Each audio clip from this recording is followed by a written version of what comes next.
Hello, everyone. I wanted to take a few minutes and get you oriented to the Blackboard website for the course. This will not be an exhaustive tour, but rather just something to get you familiar with the site. I strongly encourage everyone to explore themselves, find out where things are, look ahead, read the material, reread the material. Again, it's going to be very, very helpful for you to be able to navigate the site. Obviously, if you can't find something or if something isn't where you expected it to be, reach out and let me know, and I will certainly point you in the right direction. Let me just share my screen,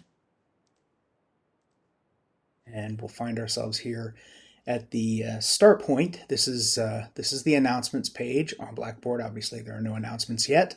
Those will be forthcoming, and there'll be plenty of them. On the left-hand side of the page, you'll notice that there are a series of links. There's links, obviously, to the announcements page. There's a link for the course syllabus and resources, some faculty information, course materials, readings of interest, discussion boards, and the grades.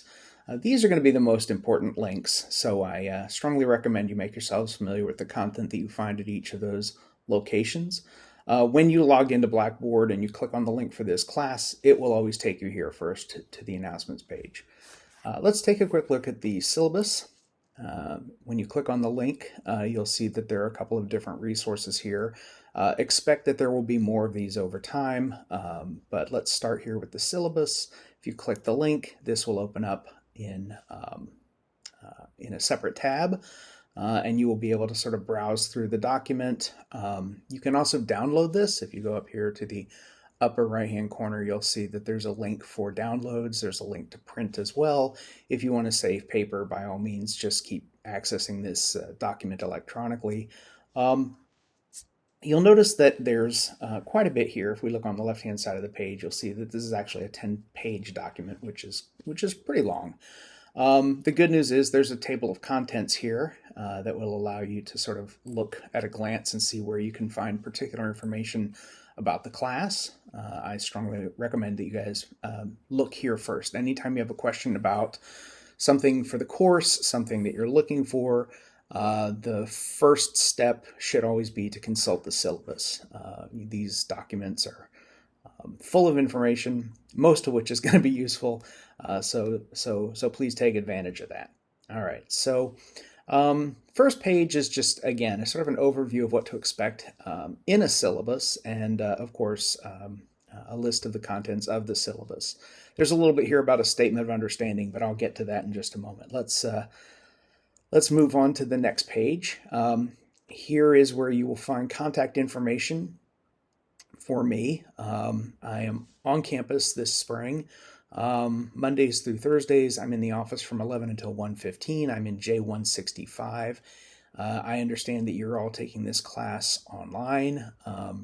If you need to meet with me and you can't come into campus, send me an email and we can certainly arrange a virtual meeting or a virtual conference via WebEx.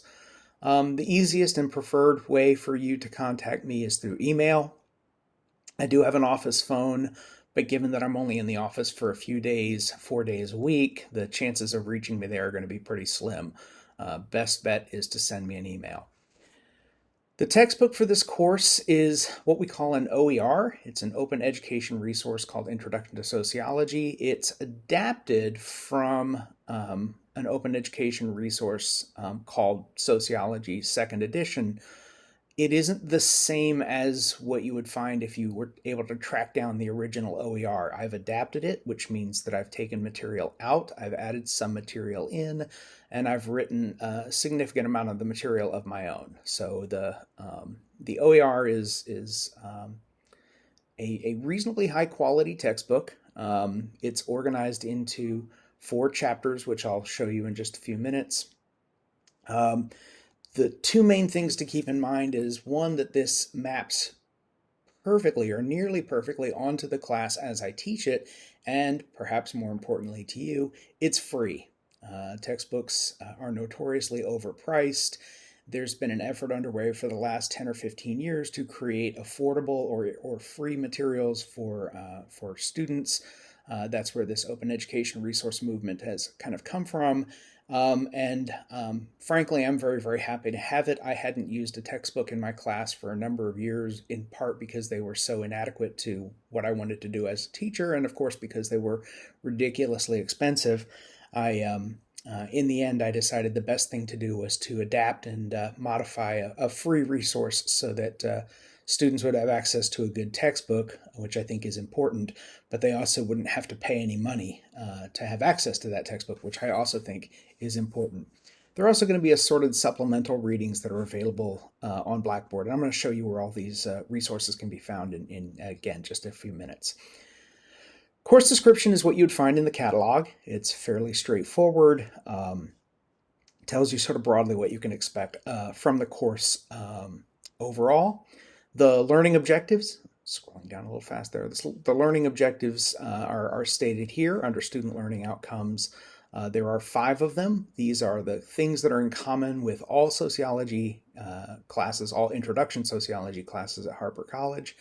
And you should certainly pay attention to and make yourself familiar with these learning outcomes. The course objectives, and there are 3 of them here, the course objectives are sort of what I want students to get out of my classes specifically. And for Introduction to Sociology, I have 3 course objectives. The first is that students develop what we call a sociological imagination. Sociological imagination is the ability to see the linkages that exist between people in a society and the society itself. That is something that is somewhat challenging. It's difficult to do because social structure, the thing that we're going to spend a lot of time studying, social structure is kind of hard to see unless you know what you're looking for. It's everywhere, it's pervasive, but that's part of why it's really, really difficult to see, because we don't really have an outsider's perspective on it. I used to be a teaching assistant for a guy who would say at the beginning of the semester that the last creatures to be aware of the existence of water would be fish, in part because they don't know anything else, right? You take it for granted when you spend all of your time in it. Society is no different, right? It's very, very difficult sometimes to see the connections between us as individuals and this thing that we've been immersed in from the time that we're born, right? Having never known an absence of society, sometimes it's very challenging to sort of see society and see its impact. So that's the first and arguably the most important of the objectives that I want you guys to take away from this class. The second is to understand the value of empiricism. Sociology is a science, and science gives us a particular way of approaching the study of any number of different subjects that gives us accurate and reliable and repeatable sort of outcomes. Predictions in the social sciences are going to be a little squishier. They're going to be a little less precise than the predictions that are going to come out of the physical sciences.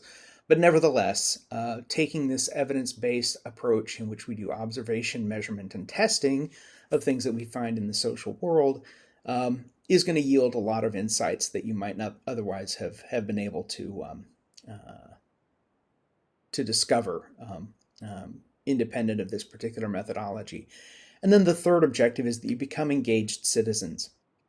Now, this is a little bit of a stretch objective. This is not something that you'll necessarily be able to achieve immediately or in the first few months after you complete a course in the social sciences. But generally speaking, people who have developed a sociological imagination, people who appreciate and understand the value of evidence and data-based understandings of the world around them, tend to make really good decisions about the things that go on in their society. It isn't just voting, but things like voting or things like engaging in and participating in civil society. This is really, really important. And the idea is that you would be able to take your insights, you'd be able to take your understanding of society, and then as you spend the rest of your life in society, be able to make better sort of decisions because you have a better and deeper understanding of the context of the environment that you find yourself in. All right, let's go to the next page. Here's a breakdown of what you're going to be required to do in this course. The bulk of the The bulk of the value of your grade is going to be drawn from 4 exams and 4 written assignments. So you can see that represents here 80% of your total course grade. And the exams and the written assignments assess your ability to engage with the material, a broad familiarity with the core concepts of the discipline, an ability to critique, analyze, and apply those concepts. So sort of what you'd expect. There are a couple of other elements of your course grade. 10% of your grade is going to come from completing 10 short reading quizzes. The reading quizzes are pretty easy. They're just designed to make sure that you're staying current with the reading. And they are open note, open book quizzes. The exams, of course, are not. Participation will be the remaining 10% of your course grade. Participation is going to be measured by your participation in discussion forums, and we'll talk a little bit more about those going forward. There is also extra credit in the course. You can earn up to 4% of a course grade, 4 points, if you will, of extra credit by going to Success Services. If you go to Success Services once, you get 2 points. If you go to Success Services a second time, you get another 2 points. You can go as often as you'd like, but you're only going to get points for your first 2 visits. The deadline is May 2nd, 8 p.m. There are instructions here, of course, on how to log in and make an appointment. They also have, I believe, in the spring semester, drop-in appointments. There's one caveat, well, 2. The first is that you have to participate in one of the approved sessions, which I've listed here. The other is that we will apply extra credit only if the average of your 4 highest scoring exams and written assignments is 7.0 or higher.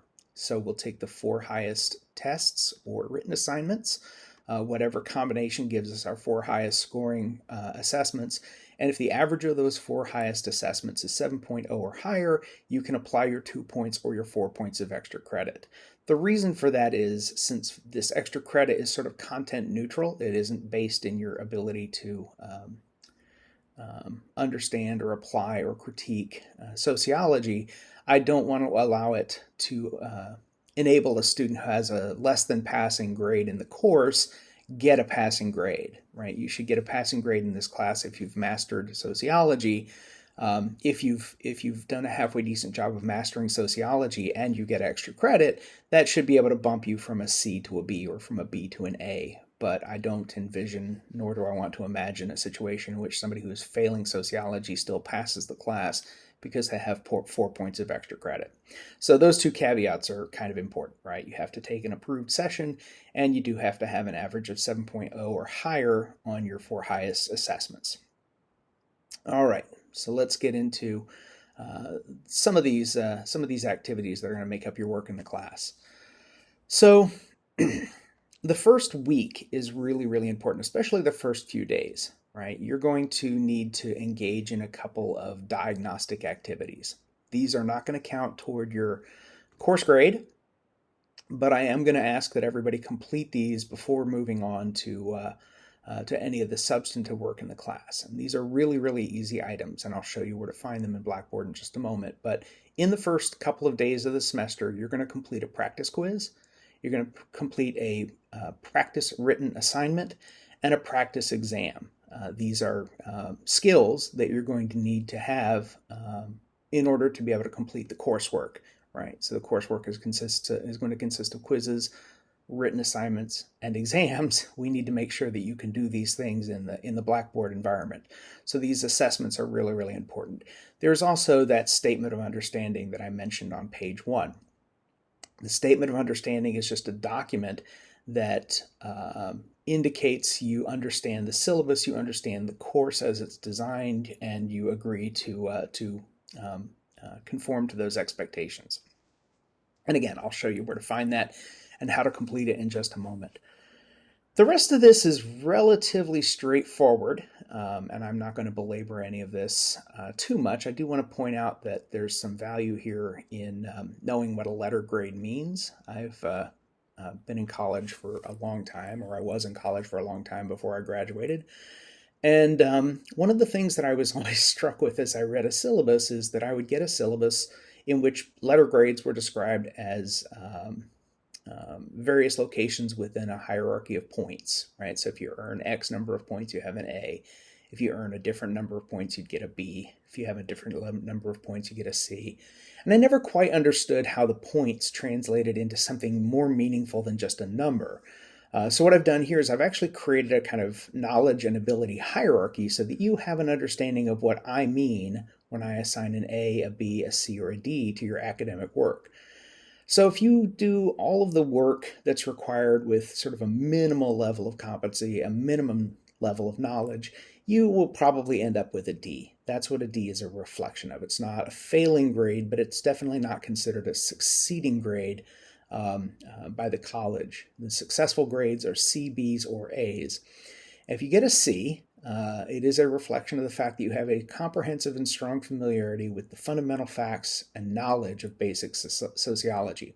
In other words, you've mastered the vocabulary, right? So if you learn nothing more this semester than all of the terms that we use to describe sociological concepts, that will probably be sufficient for a C. Now, that's not an insignificant task, right? Learning the vocabulary of any language is very, very challenging. But if I were to memorize all the words in a Spanish language dictionary, I still couldn't have a conversation in Spanish because I don't know how all those words fit together, right? So this is a starting point. It's important, it's essential, but it by itself is not enough to be able to do sociology. You need to know the language, but you need to know how all that vocabulary fits together. And that's where we get into the territory of either a B or an A. So if you can demonstrate that you can critically evaluate those concepts, or if you can independently apply those concepts, that will be sufficient for a B. And if you can do both of those things, that will be sufficient for an A.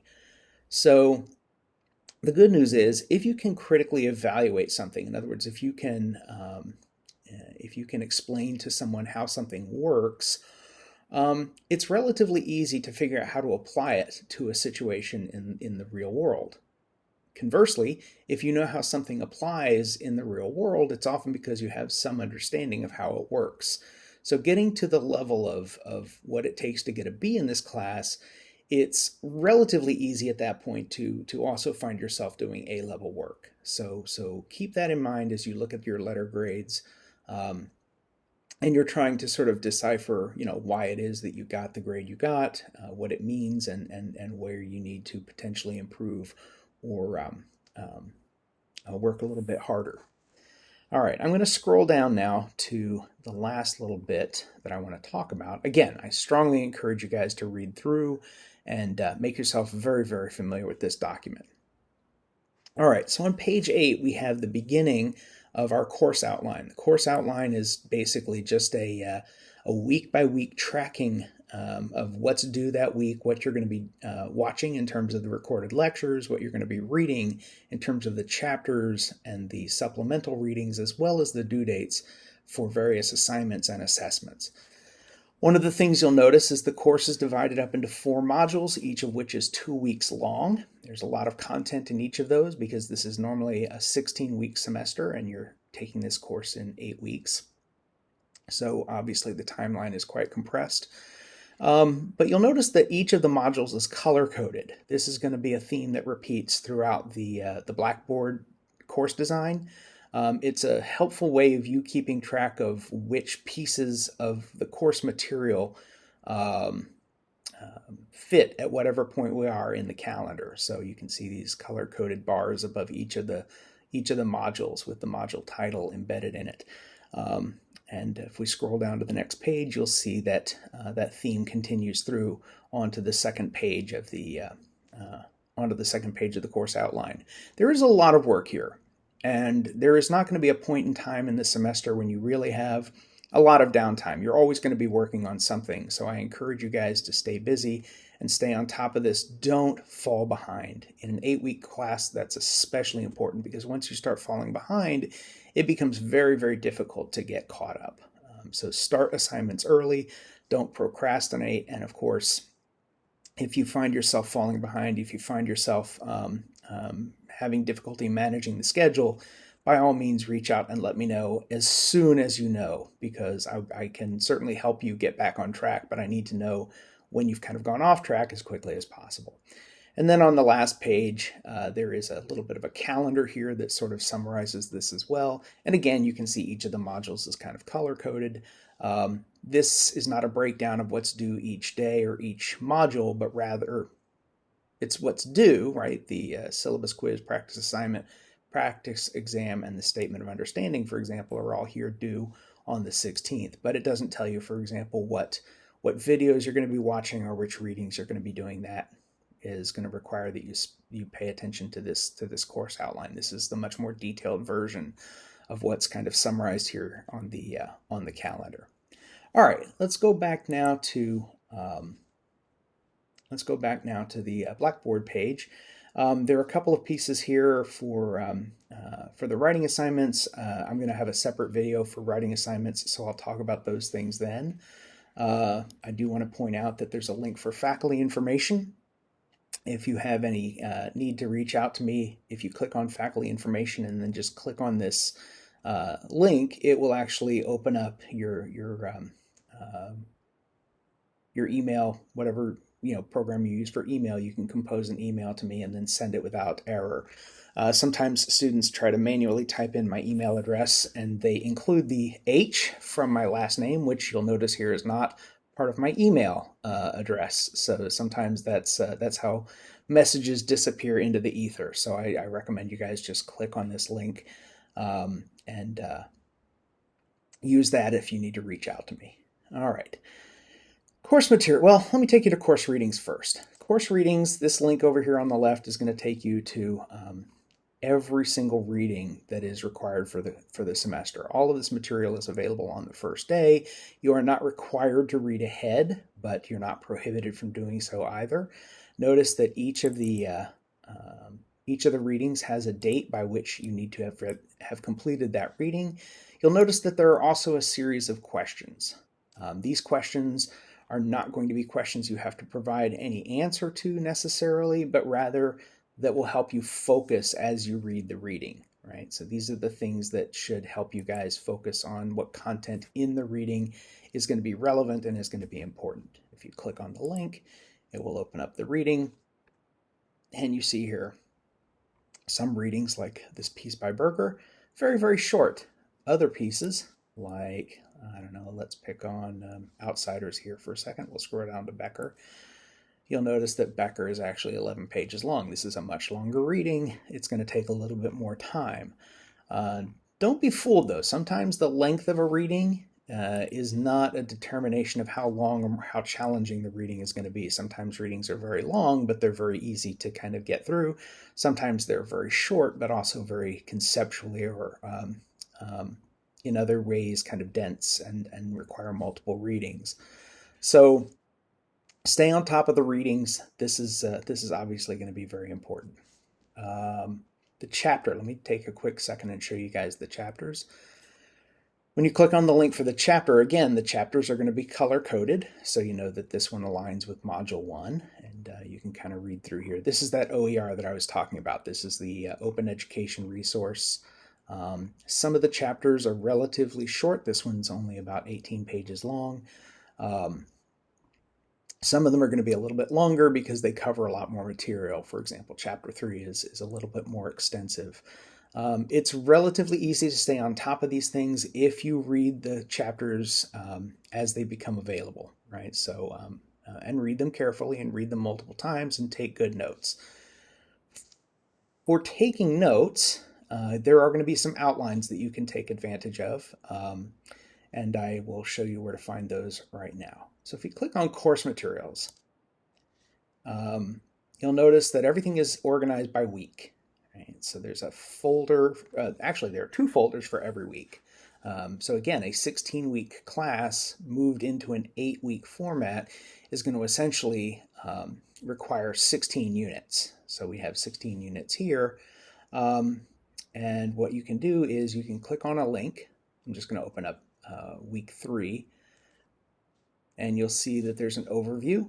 right? A little description of what you're going to do for this module, right? Some objectives and some activities activities that are described here, including which videos you're going to watch, which chapters you're going to read, sometimes which supplemental readings you're going to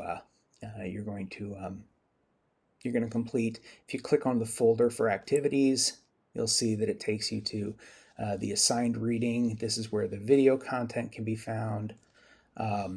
If we go back in and we can look at assignments, we click on the assignment. There's nothing currently available because the assignments for this first unit are not going to be available until the unit actually begins. Also, the outline, as I just mentioned, right, color coded to correspond to the particular to the particular module. A list of the goals, things that you should be able to do by the time you finish Module 2, and then a list of terms, vocabulary terms, some diagrams, all formatted in such a way that you can use these to take notes, right? And if you notice here, each of the subheadings of these units contains some sources where you can find information and material outside of the lectures to kind of help you fill in these gaps. These are also kind of functionally a study guide. Sometimes people ask me if there are study guides, and they're often sort of surprised to realize they've had them the whole time. All the terms and definitions that you're going to be mostly responsible for knowing are sort of laid out here in these outlines. There's also at the very end a restatement of the discussion questions that accompany the supplemental readings. So what we found there under course readings. Also, there's a list of videos. Now, these are not the lecture videos. I want to be very clear. The lecture videos you need to watch. Those will be where I present course content for you that will help you as you take notes and as you try to make sense of the material. These videos that are listed on the outline, these are optional. These are videos that are located within each week's folder that will give you some general understanding or some enhanced understanding of some of these concepts. They're optional. You're not necessarily going to be tested on any of them. You don't really need to commit any of that stuff to memory, but it's another sort of overview of some of these core concepts, and I think that can ultimately be very helpful. What you will be responsible for, potentially on the test, are these vocabulary terms that come at the end of each of the outlines. These are the vocabulary terms from the chapter or from the readings that are not covered here in the body of the outline. Right? So if any of these terms show up on an exam, and there's no guarantee that they will, but if the terms show up on an exam, they will only show up as definition questions. They're only going to show up as vocabulary.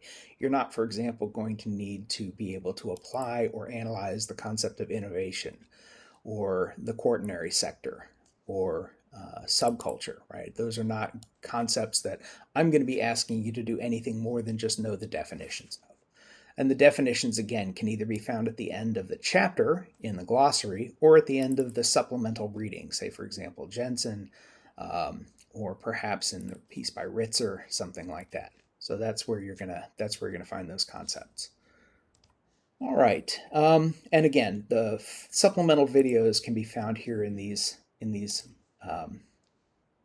folders that are contained within each of the week's folders, so Module 2 supplemental videos. Last thing, the discussion board. As I mentioned, 10% of your course grade is going to be a reflection of participation. You will be asked to participate by answering the questions that are posed on a weekly basis, and to also comment on and provide feedback to your classmates, who will also be doing the same thing. So they're going to come in and they're going to answer questions as well. And I require you guys not just to answer questions yourself, but also, of course, to reach out and respond to at least one or two of your classmates. And if somebody responds to one of your comments, I encourage you to respond to their response. I want to basically try to recreate the kinds of discussions that we would have in the classroom, but in an environment where we're not actually engaging in a kind of real-time face-to-face interaction. And again, that's explained, as you can see here, in participation, right? So you're going to be assessed weekly, and it's going to be based on the quality of your contribution, not just the quantity. And I want to measure how engaged you are with the core concepts in sociology, as well as efforts to understand, critique, and apply the concepts. So I think that probably gets us through the bulk of what you need to know about Blackboard. Again, I haven't covered everything, but I hope I've given you guys enough that you can sort of jump in and start playing around and making sense of the material and where to find things. As always, if you have any questions, reach out, let me know. And until the next time, I guess I'll talk to you then.